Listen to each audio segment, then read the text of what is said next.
Maybe, he thought, there aren't any such things as good friends or bad friends.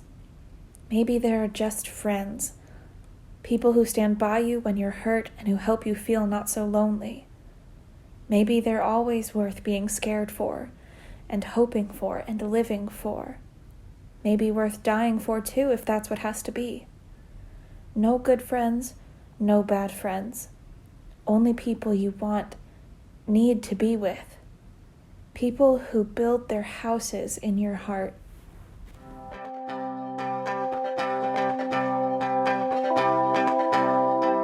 Welcome to Chiller Thriller, also known as horror for scared people.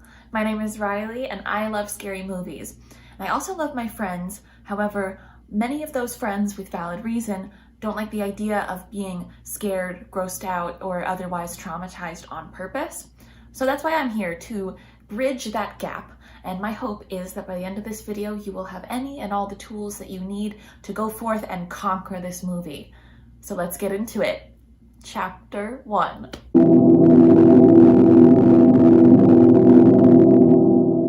Now, I find jump scares upsetting on a very visceral level, and let me tell you, this movie has an absurd amount of them. So just to keep things spoiler-free right up top, I'm going to go ahead and list the timestamps of all the minor to major jump scares that I found in this movie here, in the categories not scary at all, scary, and very scary. Now, this movie makes big use of the kind of jump scares where nothing actually happens. It's just like a really loud sound or something moving really fast. But it doesn't mean anything. So our not scary at all category, it's a pretty long list.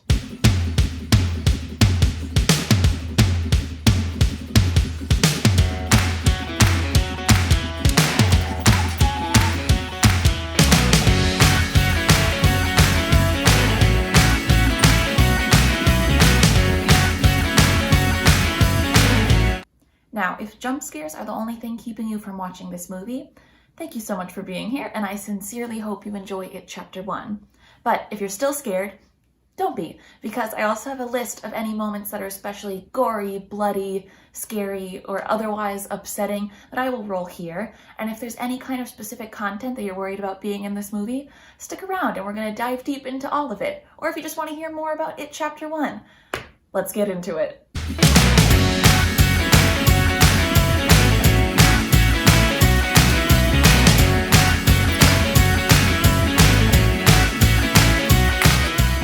Hi, welcome to Spoiler Town. So immediately there's a creepy girl singing over the Warner Brothers logo. You don't even have to worry about her. She's just a decoy. The only thing that's scary right off the bat is how terrifyingly cute Georgie is. The fact that he and his brother Bill are so openly affectionate with each other really hurts my heart. But once that boat goes down into the sewer, then we're really in trouble. However, you will want to peek through your fingers to catch Bill Skarsgård's amazing performance as Pennywise. The sheer amount of saliva he produces alone is stunning. This whole cast is truly so talented, and you're going to hear me yell a lot about how much I love these kid actors. Sorry about it. Now, if you're at all familiar with this story, you know what's coming, but you may want to look away around 8 minutes and 48 seconds because Georgie gets grabbed, attacked, and his arm bitten off by Pennywise, and they do not hold a thing back. It's really ballsy and really upsetting, and I think I probably cried in the theater the first time I saw it. There's just a lot happening. So the next upsetting thing happens when we meet Mike as his grandfather shoots a sheep that Mike has refused to kill. We then get a brief respite because the boys are back, baby. We got Richie, we got Eddie, we got Stan. What is better than this? Just guys being dudes on the first day of summer vacation. Is that how you want to spend your summer? Inside of an arcade? Or you spending it inside of your mother? Oh! What if we go to the quarry? We also meet Bev, who is so fucking cool, it never makes sense to me that she would be an outcast. The last loser that we meet is Ben, and the scene where he and Beverly flirt over his yearbook and New Kids on the Block will be a good scene forever.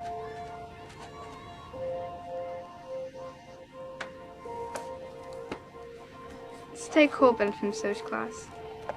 20 minutes into the movie and it's spooky time again. Throughout the movie, all of the losers have to encounter it on their own before they can come together and defeat it. and Mike may not be an official member of the Losers Club yet, but he is the first to have a one-on-one encounter with it. At first, it takes the form of a bunch of burnt, charred up hands clawing at a door. Mike is then terrorized by Pennywise and a jump scare that really got me in the theaters, and it is only brought to an end by school bully Henry Bowers trying to run him over with his car, and then we are met with the horror of small-town racism.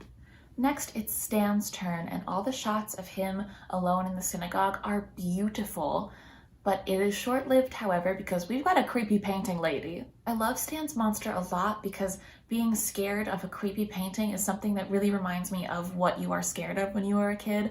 And plus, my apartment has a bunch of creepy paintings in the building, so I feel you, Stan. This one's my favorite. In another break from scary time, we are treated to the delightful comedic duo of Eddie and Richie. Hey, Eddie, these are birth control pills? Yeah, and I'm saving it for your sister. This is private stuff. Finn Wolfhard really rocks my socks in this movie, and I really want him and Jack Dylan Grazer just do movies together forever. Sorry, Mommy. Next up on the fear train is Ben, as he hangs out at the library looking at pictures of children who were blown up in an Easter egg hunt. Stop that. And then Pennywise shows up and does this. Egg boy! Now, a lot of people say that this scare is goofy, but it really made me jump, and Egg Boy really reminds me of Tim Curry's Kiss Me Fat Boy, and it gives me little chills, so it's going in here. As if that wasn't enough, Ben then gets his stomach cut open by Bowers, and no adults stop to help him. Now, I really like the Peanuts sort of quality that the adults have in this movie. They just don't do or say anything helpful at all. And in this story, the further removed physically you are from the town of Derry, the more you forget the terrifying things that happen there. But then that begs the question of what happens to the people who stay. We will see later that when Mike stays in Derry for most of his adult life, he becomes obsessed with tracking down it. However, we also see adults like these ones who are no more than passive observers. Now, can the adults really not see what is trying to harm and scare these children? Or after all these years, have they decided there's just nothing they can do about it? Either way, spooky. Ben gets away from the bullies and rolls down a hill where he ultimately meets up with the rest of the Losers Club as they are arguing about going into a sewer to try and find Georgie. You ever heard of a staph infection? Have you ever heard of a staph infection? Also, staph infection. No! After a really tense moment where Eddie yells that he doesn't want to end up dead like Bill's brother, it's time to get scary again when Bauer's friend goes into the sewer to try and find Ben, but instead finds a bunch of decaying dead kids. We also get a balloon pop jump scare, and Pennywise absolutely sprinting at the camera in that jerky CGI that a lot of people, including my mother, really didn't like in this movie. Back with the Losers, Beverly capitalizes on the nasty nature of this pharmacist to help the boys steal medical supplies they need to patch up Ben's stomach. And now she's in the group too. She goes home and we have our first encounter with her abusive father, who is feeling some type of way about her getting her period for the first time, and it really sucks. Luckily, after that, it's time for one of my favorite sequences in the movie where all the losers, minus Mike, hang out at the quarry and have just the best time. It's really nice to see them so carefree and just genuinely enjoying spending time with each other here, especially knowing the horrors that they are going to encounter later. Also, I laughed so hard and so loud at Richie's "What the fuck?" We go to Ben's house for some lore dump, and I included 4756 as a jump scare. I don't care. Now it's leper time. I mentioned it before, but I find something really comforting about the formulaic aspect that both these movies have. And I don't mean formulaic in a bad way, but it's just kind of like a video game where each character has to complete an objective or a task before the plot can carry on. I also really like how they each have to experience it alone. It really drives home the theme of the importance of friendship that I find so poignant in this story, and the fact that things are so much scarier when you're without your friends. Anyway, there's a leper at 4942. It's mostly just gross and really loud.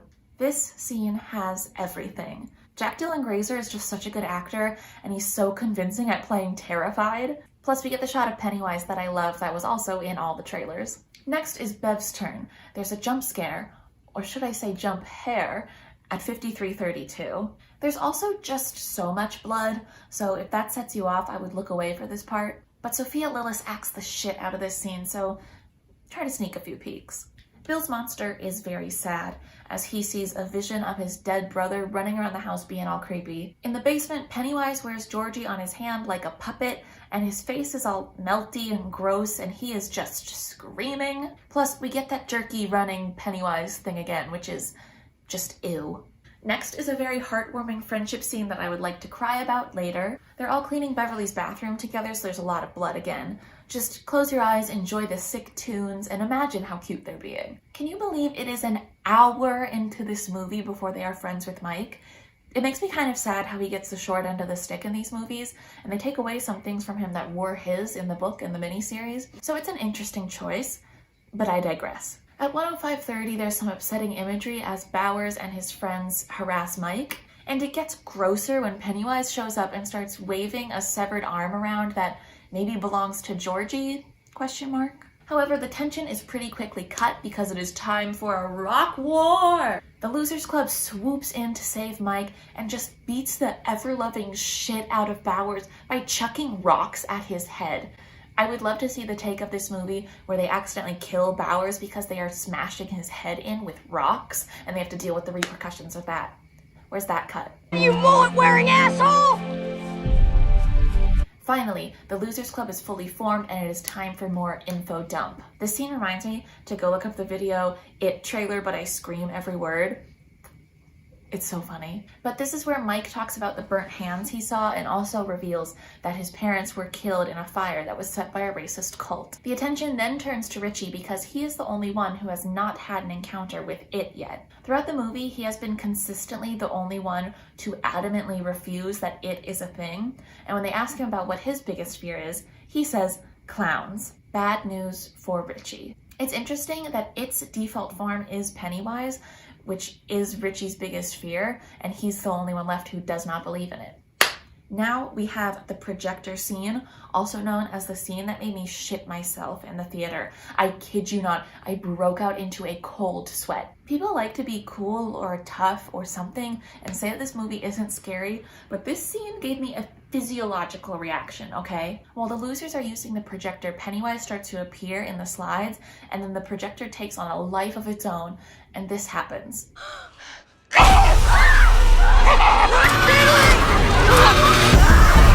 It still gets me. I can't not jump every time. As it has been said, I don't like jump scares. I don't like them because they force me to be scared rather than actually making me feel scared. So I feel like that's kind of a cheap and lazy way to evoke a feeling or reaction from your audience without actually earning it. Now, there are definitely lazy jump scares in this movie that I am not a fan of, but I really like this one, and here's why. Nowhere in any corner of my brain when I was experiencing this movie for the first time did I anticipate that what was about to happen was that a giant Pennywise would come crawling out of the screen to ruin my day. Throughout the movie, it's been made very clear that he is a real threat, and we see that he or it doesn't conform to the laws of our universe. But here, we see he can do anything, and how scary is that? Plus, it's a giant fucking Pennywise, and I think that rocks. Back to the movie. After a classic stirring Bill speech, the losers go into the house on Neibolt Street where they have figured out it lives. Well, Bill, Richie, and Eddie go inside while everyone else stays outside to keep watch. For the next 10 minutes or so, there is just jump scare after jump scare and gory upsetting thing after gory upsetting thing. So maybe just brace yourself for a little bit. They all get separated and Richie ends up in a room that is entirely dedicated to little clown statues, which is a big oh no for me. There's a very extra jump scare at 1:22:42, but it's the lead into Beep Beep Richie, so I like it. Beep beep Richie. Beep Beep Richie is something they would say a lot in the book or miniseries if you don't know, when they wanted Richie to shut up.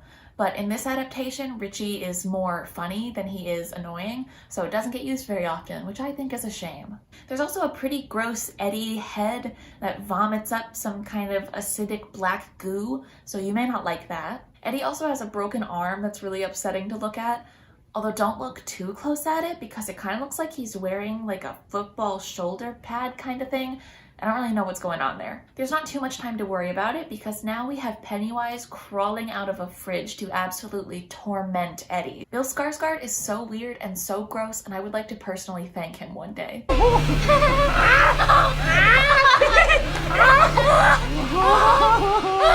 There's a really fun interview that he did talking about how this was the first time all the kids had seen him in his full costume and how he was really worried he was traumatizing the kid who played Eddie. But then when they called cut, he like snapped out of it and was like, hey, good take, buddy-o. And I just think it's really cute. I also love the genuine reactions I got out of these kids because, oh my God, they look terrified. I also love when that bass drops. No! Pennywise then runs right at the camera again, and there's some light gore until Bev stabs him through the eye, and then he does a little bow and skulks away. After that encounter, Bill and Richie really get into it, and the entire friend group ends up fragmenting and all going their separate ways. And friends fighting is scary to me, so here it is. Up next, we have a sad, lonely montage, but no abject terror. There are threats made to a cat's life as Bowers and his friends dick around with a gun, but do not worry, because his dad shows up and shoots at his feet and says, "Ain't nothing like a little fear to make a paper man crumble." oh my God, it's so not okay. After receiving a gift from Pennywise, Henry stabs his father in the neck, and it does get pretty bloody and gross, and there's some creepy Pennywise on the TV thrown in for good measure. And the child abuse train just keeps on rolling as we get into a very upsetting scene between Bev and her father. He attacks her, but ultimately she gets away after jump scaring him with a toilet tank lid.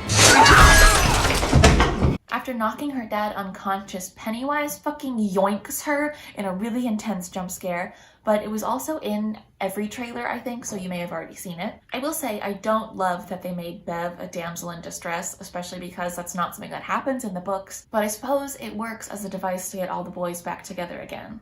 In going back to be with his friends, Eddie has to stand up to his mother, who certainly has some kind of Munchausen by proxy situation going on because she has been giving him placebo pills for a medication he does not need. Or in Eddie's words, You know what these are? They're gazebos! They're bullshit! Bev is trapped in the sewers in Pennywise's lair as we wait for the boys to arrive. While they're on their way, it's time to dance! It's incredibly goofy, but it really did scare me the first time I saw it, so I'm putting it on the list. The rest of the losers are almost foiled by Henry trying to kill them, but then Mike fucking throws him down the well, so they're able to get down there without any interference. We get some more jump scares as it tries to stop them, and the creepy painting lady gets Stan. They scared away from him, but Stan does not feel good about this situation. You left me! No. You did me an evil! No. You're not my friend! You made me go into evil! Stanley crying and yelling, "You're not my friends," while they all pile on him to comfort him, really gets me. The love you have for your platonic friends is so important. Bill runs off because he thinks he sees Georgie, and the rest of the losers go deeper into the sewers to try and find him. We get some more laughs and we get some more jump scares, and then Ben kisses Beverly back to life, which is fine. And then we are back with Bill and his very sad one-armed little brother. When I tell you this kid is so cute it hurts me, I really mean it. Bill shoots it/Pennywise/Georgie, whatever you want to call it, and they really make you think he shot and killed his little brother for a second. But it's okay because he turns into a giant clown. Georgie transforms into Pennywise in a pretty nasty way, and then we get this CGI carousel of spooks. We are then treated to the iconic Richie line, And now, I'm gonna have to kill this fucking clown. followed by Welcome to the Losers Club, asshole! both of which I want tattooed on my body at some point. There's some gross and gory stuff in the fight, but also some really goofy fun stuff, so have a good time with it. They kick Pennywise's ass until he literally starts to disintegrate, and then he leaves us with one final jump scare. Fear. After all that, there is nothing like a good group cry, something that I think should be a staple in all coming-of-age films. I'm going to take this moment to talk about my favorite thing about this friend group, which is that when one of them cries or visibly shows emotion, they don't get all weird about it. They never do that bro thing of making fun of them or pretending they don't notice. They just instinctually go to comfort each other. I think that's a beautiful thing to see in young male friendships because that's just normal. When your friends are upset, you want to go comfort them. It's simple, but I feel like it's not often shown in this way. The Losers Club all gets together one last time to promise that if it ever comes back, no matter where they are in life, they're going to return to Derry and kill it again. They seal this promise with blood and all begin to go their separate ways. None more eloquently than Stan, who says, I hate you. We're left with only Bill and Beverly, and like any good teen movie, they share a kiss before the credits roll. And there you go. That's it, chapter 1. All of the jump scares and other scary moments will be listed in the description down below, so you know when to brace yourself when you're watching this movie on your own. And remember, there's nothing to be afraid of.